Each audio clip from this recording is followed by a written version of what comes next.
கடலூர் எம்புதூர் பகுதியில் ரவுடி மொட்டை விஜய் என்கவுண்டர் செய்யப்பட்ட இடத்தில் நீதிபதி ஆய்வு மேற்கொண்டு வருகிறார். இதுகுறித்த கூடுதல் விவரங்களை செய்தியாளர் தேவநாதன் வழங்க கேட்கலாம். தேவநாதன், வணக்கம். இந்த என்கவுண்டர் தொடர்பான விவரங்களையும் தற்போது அந்த சம்பவ இடத்துல நீதிபதி மேற்கொண்டு வரக்கூடிய ஆய்வு குறித்த விவரங்களையும் பதிவு பண்ணலாம்.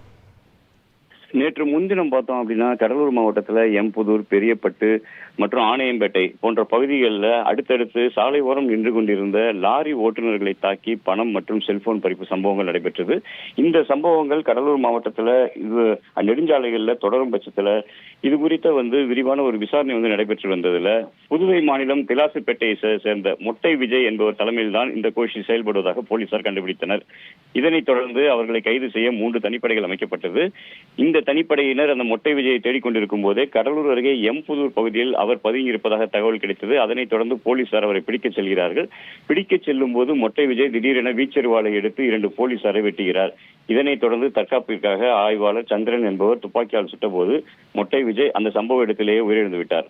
இதனைத் தொடர்ந்து அவரது உடலானது விழுப்புரம் மாவட்ட மருத்துவக் கல்லூரி மருத்துவமனைக்கு கொண்டு செல்லப்பட்டது.